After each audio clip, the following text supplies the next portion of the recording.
remember that the writer is telling us that Mr. Jessler or Jessler Brothers, there was one shop by the name of Jessler Brothers, and it was in the heart of London, in a very posh area, in a very rich area of London. So how did as a young boy, when he went there, he was quite shy and he was in awe. He really admired the quietness of the place, the smell of leather, and he said that you would go there as quietly as you go into the church, with reverence, with almost a sense of worship. And that is how the man's attitude was, Mr. Jessler's attitude was. Well, now the writer says, I cannot forget that day on which I had occasion to say to him, Mr. Jessler, that last pair of boots creaked, you know. He looked at me for a time without replying, as if expecting me to withdraw or qualify the statement. So, this time, remember, he made perfect boots, and whenever he came to the shop, it was after a long time that he could come. Why? Because his boots were so good that they didn't go bad, they didn't break at all. And so it took him a long time to come back and buy new pairs of boots. Now on this occasion he said, Mr. Jessler, that pair of boots that I bought last time, they were creaking. They made a creaking sound, or like a squeaky sound. So now Mr. Jessler looked at him for a long time, and he did not say anything, as if he is waiting for him to say, oh, I'm sorry, I'm wrong, because he never expected that his shoes were bad. So then he said, it shouldn't have creaked. It did, I'm afraid, he said. It shouldn't have creaked means he has a heavy German accent. To say it shouldn't have creaked, that squeaky noise that the shoes were making. Now if the leather is soft and good, it should not make any noise. It means the leather was not good. Well, the writer says, I said, it did, I'm afraid, of course it did. You got them wet before they found themselves. So he says, you got them wet. You got them wet before they found themselves. Means because before the leather could become soft and pliable on your feet. Means new shoes, you have to get used to wearing new shoes, and then they become soft. So he said, you wet your shoes, you put them in underwater. Maybe you wore them in water. So the writer says, I don't think so, because he's very particular about his shoes. At that he lowered his eyes, as if hunting for memory of those boots, and I felt sorry I had mentioned this grave thing. So he said, the writer is saying, he lowered his eyes as if he's trying to remember those boots, because he made every boot with his hands. So now the writer is sorry that he mentioned it, because it's a grave thing. Grave means a serious thing. Send them back, said. What did he say?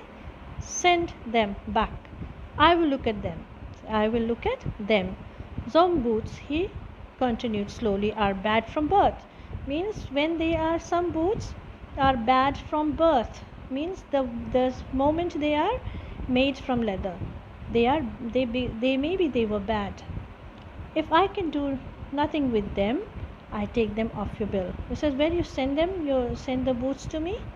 If I cannot mend them properly, then I will not charge you anything for that. I will not charge you any money for it. Once, and once only. So now you see how honest this man was, this old man. He was very honest, because he loved his work. And he said, well, if the leather was bad, then I will not charge you any money. So you just bring them to me. So once, now the writer says, and once only I went absent-mindedly into his shop in a pair of boots bought in an emergency at some large firm. So once he made a mistake of wearing some other pair of boots that he had not bought from him. He had bought in an emergency at some large firm. Firm means some large company, some big name, big brand. He took my order without showing me any leather, and I could feel his eyes penetrating the inferior covering of my foot. Now the writer is saying He did not say anything. He just took my order, and of course he did not need to show him the leather, because he cut the leather and he made the boots himself. So, and the writer trusted him because his father had come there, and now that he was a grown man, he was working, he was buying his boots from him only. He ordered his boots for himself. And so he was, when he went to order, he did not need to see any leather, because the man knew what kind of shoes the writer liked. And but all the time he could feel, the writer says, I could feel his eyes penetrating. Penetrating means going through the inferior covering of my foot. The covering of his foot was his shoes, the boots that he wore from some other company. And then inferior is the bad kind of boot, so low quality boot that he was wearing from some very famous brand, big company. At last he said, those are not my boots. It is almost as if he is unhappy. He says, those are not my boots that you are wearing, because he always wore his boots. But this time he had to buy in an emergency.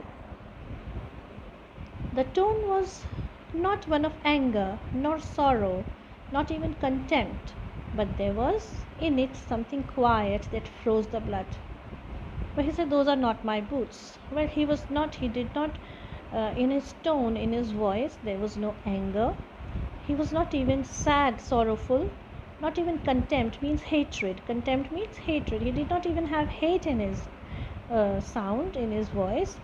But there was something very quiet and still and very strict kind of a thing that froze the blood, that you really got afraid. He put his hand down and pressed a finger on a place where the left boot was not quite comfortable. So he bent down and he put his finger on the place, on the writer's foot, on that boot, he says, or the left boot, and on that part of the boot, it was very uncomfortable. It hurts you there. He says, it hurts you there, means it is hurting you here, he said. Those big firms have no self-respect. Now he is saying those big firms, those big companies, those brands, they have no self-respect at all. And then, as if something had given way within him, he spoke long and bitterly. If you remember, usually he never spoke. He just took the order and then he went back inside.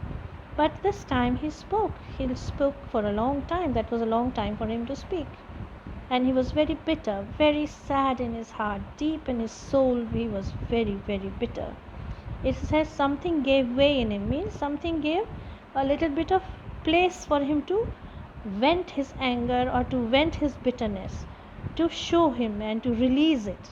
Actually, it was like a kind of release for him to speak like this. It was the only time I ever heard him discuss the conditions and hardships of his trade. The writer is saying, it was the only time that I discovered how hard it was for him to survive, of the trade, of the kind of work that he had, the business that he was running, how hard it was to be in the business, in that kind of business. They get it all, he said. They get it by advertisement, not by work. Now, what does he have against the big firms, big companies? He says they get it all. He says they are earning all the money, and they are earning by advertising for their work, and they are for advertising for their goods, and they are not by work. It means they are not giving good quality. They are not giving good quality. They are just making lots and lots of goods, and they are manufacturing goods. They are not even concerned about the comfort of the customer, and they are just making those fashionable boots, and they are just advertising for them, but they are not concerned about good quality. They take it away from us who love here means who love our boots. It goes to this, it comes to this. Presently I have no work. Now he's saying, see, what are they doing? See, he is speaking in a German accent. And he says they get it all. They are getting all the money. They are advertising. They are not concerned about good quality. They are taking it away from us. They are taking all our customers away. We who love our boots, we who love our trade, we love making boots. It comes to this. He says, now what is the condition? Presently, I have no work. Every year it gets less, you will see. He says, year after year, it is getting lesser and lesser.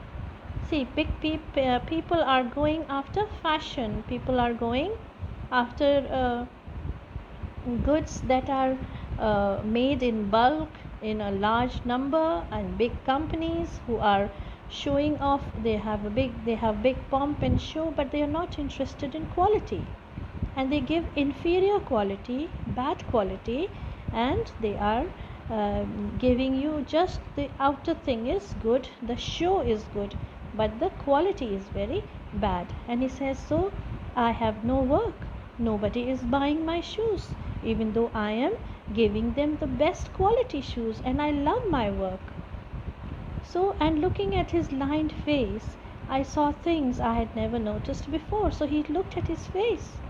His face was lined, he had wrinkles, and he had creases on his face, and bitter struggle. He says, I could see the bitter things and bitter struggle, and what a lot of grey hairs there seemed suddenly in his red beard.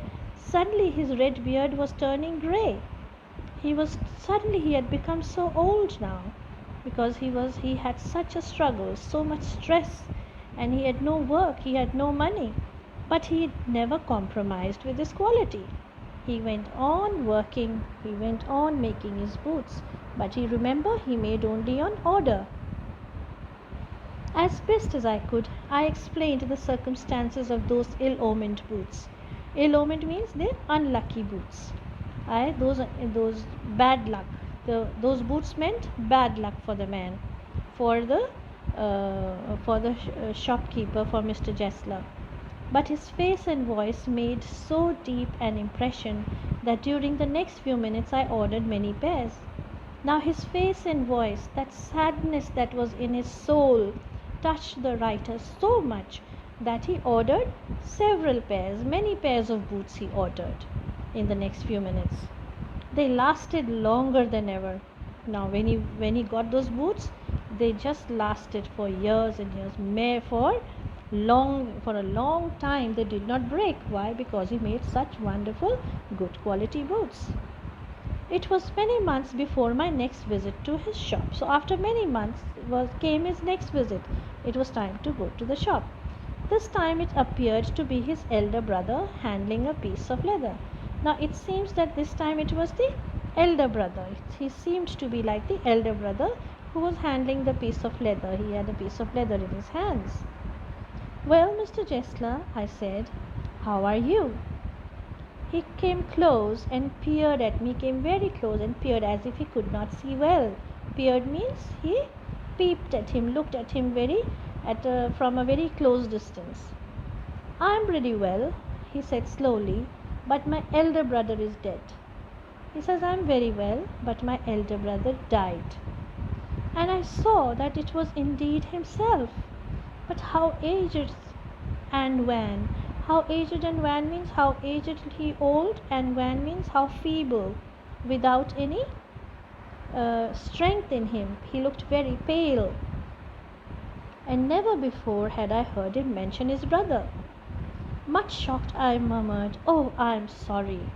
Well, it was this younger man that he was always working with, and he met him always, but then he saw that it was not the elder one. The younger one was becoming so old, he looked so old, and he was really shocked. Why? Because he said, my elder brother is dead. Yes, he answered. He says, I am very sorry. He said, yes, he was a good man, he made a good boot, but he is dead. Now he is very, very, very sad. He was a good man, he made good boots, but he is dead. And he touched the top of his head, where the hair had suddenly gone as thin as it had been on that of his poor brother, to indicate, I suppose, the cause of his death. So he touched the top of his head. So he says, he was Maybe he had gone really mentally ill and sad. He had become depressed. So that is how maybe his hair was also gone, had also gone very thin. He had lost a lot of hair. And so his poor brother had also, maybe he was telling how his brother died because he had become very depressed. Do you want any boots? And he held up the leather in his hand. It's a beautiful piece. So see what a beautiful piece of leather it is. Do you want any boots? I ordered several pairs.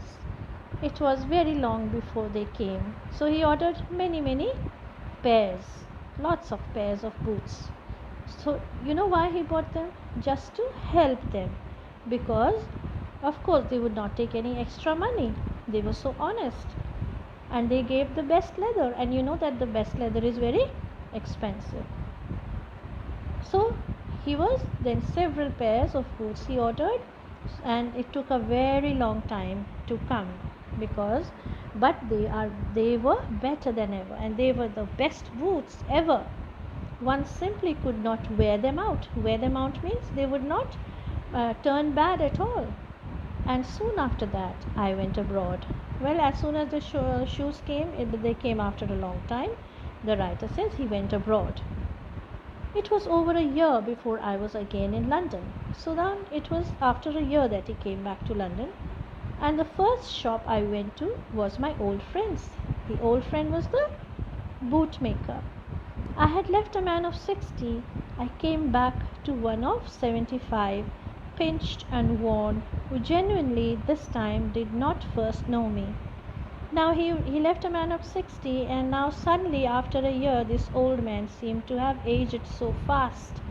He looked 75. He was pinched and worn. He had no color in his face, and he was worn means tired. Pinched means colorless, and here he was worn means he was very tired. Who genuinely this time did not at first know me, and really he did not recognize him because maybe he was getting so old now. He was in his mind, maybe he was forgetting things. He had so much of stress on him, and he this time he did not recognize the writer. Do you want any boots? He said. I can make them quickly. It is a slack time, means it is very slack time means we are very slow in business. So do you want any boots? I will make them quickly. You see, they took a long time in making boots. Maybe people did not, that's why I come to them. And so, but they took great care in making boots. And so he says, I will make them very quickly. I answered, please, I want boots all around, every kind. Now the writer seems to be a very kind man, and he said, oh yes, please, I want every kind of boot. I had given those boots up when one evening they came. Given those boots up means it took a long time for all the boots to arrive, and he says I had given them up means I had lost all hope of getting them. One by one I tried them on. So one by one he tried all the boots. In shape and fit, in finish and quality of leather, they were the best he had ever made. So in shape and in fitting and the finishing and the quality of the leather, they were the best boots he had ever made, the old man. I flew upstairs, wrote a check and posted it at once with my own hand. Flew upstairs means I ran upstairs, and he took out his checkbook and posted the check at once, and he wrote it in his own hand, and he posted the check for the bootmaker. He was so happy with the boots. A week later, passing the little street, I thought I would go in and tell him how splendidly the new boots fitted. So now he was passing there, and he thought, oh, I must go in and I must tell the old man how wonderful his boots were. But when I came to where his shop had been, his name was gone. Now where the shop was, the name was gone. Jessler Brothers' name was gone. I went in very much disturbed. Now he is very unhappy. The writer is very unhappy. Where has the shop gone? Where is the name of Jessler Brothers? In the shop there was a young man with an English face. Now remember, those Jesslers were German, and now there was an Englishman in there. Mr. Jessler in? I said. No, sir, he said. No, but we can attend to anything with pleasure. We've taken the shop over. Now the man is very professional. He said, with pleasure we will do anything. What do you want? We can supply you anything you want. And he says, we have taken over the shop. Yes, yes, I said, but Mr. Jessler. The writer wants to know, where is Mr. Jessler? Oh, he answered, dead. The old man had died. Dead? But I only received these boots from him last Wednesday week. Just a week on Wednesday, I received the boots. How can he die? Ah, he said, poor old man starved himself. He said that poor old man starved. Starved means did not eat any food. He killed himself like this. He did not eat any food. Slow starvation, the doctor called it. The doctor said slow starvation. For a long time he had not eaten enough food. He did not eat his stomach full of food for a long time. You see, he went to work in such a way. The young man is telling, you see, that's how he worked. That was his way of working. Would keep the shop on, wouldn't have a soul touch his boots except himself. Well, he just wanted to keep the shop. He did not want to sell it. And then he did not want anyone to touch his boots except himself.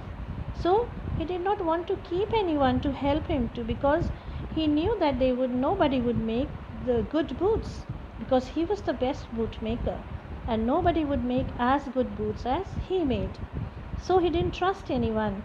He just made all the boots himself. When he got an order, it took him such a time. People won't wait. That's what he's saying. That's what I said earlier. They took a lot of time in making boots, and people are not ready to wait for a pair of boots. Well, nobody would. Would you wait for 2 weeks to get your boot? Nowadays, people order from online shopping. So you can, then also you are waiting that it should come to you very soon. Well, people can't wait, and so he's saying people did not wait, and he took a long time in making boots, because he made good boots. And if you are making a good thing, it will take you time. He lost everybody means he lost all the customers, and there he'd sit going on and on. He said the customers were leaving him because he took so long in making a pair of boots, but there he would he would go on and on and on. He would just go all day and night. I will say that for him, not a man in London made a better boot. The man is saying, of course, I admit it, I will say that. Nobody ever could make a better boot than Mr. Jessler. But look at the competition. He never advertised. He said there's so much of competition, but he never believed in advertising. All the big companies, remember, he had said earlier, Mr. Jessler, they are advertising, they get all the money by advertising. He says he never advertised. Would have the best leather too. And of course, he did not compromise in buying the leather. He says buying leather, he would not compromise. He did not want to buy this a little bit of low quality leather. He wanted the best quality leather, and of course that is very expensive. So he did not eat enough food, but bought the best leather to make the best boots, and do it all, and he would do it all himself. He did not let anyone touch the boots. Well, there it is. What could you expect with his ideas? They're saying, well, what could you expect with his ideas? Such ideas people have in mind. See, people have ideals. They have these things that they have promised themselves, that they will never compromise with the quality of what they are producing. But starvation, the writer is so shocked. But how can someone die of not eating? It's really bad. It's so sad that someone should die without getting any food. That may be a bit flowery, as the saying is, but I know myself. He was sitting over his boots day and night to the very last. You see, I used to watch him. The man is saying, see, I used to watch him. And starvation is, still a very soft kind of a word. Flowery, that's what he means. Still a polite kind of a word. But I used to see him sitting day and night. I watched him. Never gave himself time to eat. Never had a penny in the house. So he never gave himself time to eat. And he never had any money, not even a single penny in the house. all went in rent and leather. So what did he do with the boots he sold, the money that he got? He bought the best leather and then he paid the rent for the place. How he lived so long, I don't know. He regularly let his fire go out. Now, he regularly let his fire go out means it was so cold also. You know, London is a cold place. And he says he would let his fire go out. No fire, he would be so cold and cutting leather and sitting for hours and hours, bending over his work and all the best kind of leather and paying the rent and all that. He had to work day and night and he just did not have money to eat, but he would work on and on. He regularly let his fire go out, so there was no warmth at all for him. He was a character. He was a strange person, the man is saying. But he made good boots. Of course, he made good boots. Yes, I said, he made good boots. That's a very sad ending. How a man, because of his principles of maintaining quality, had to starve himself to death because he did not want to compromise on quality. That is why the writer has named the chapter Quality.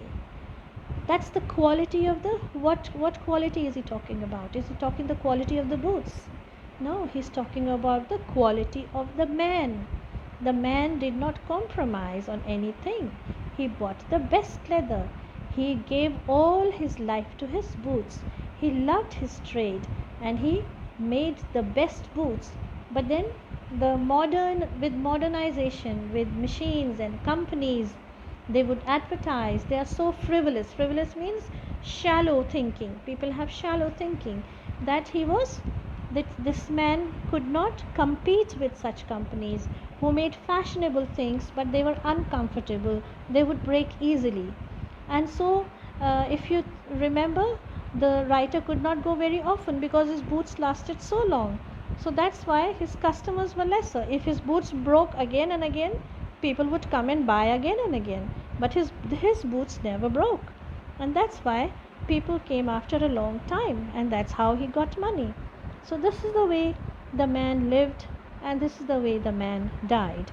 And that's why the writer wants to throw the light on the character of a man who gave his life for good quality of work and not compromising with anything in the world. And that is why he has gained respect in the writer's eyes. And the writer is, of course, very sad. It's a very sad ending. I hope you liked the lesson, children. The next class I will give you questions and answers. Goodbye.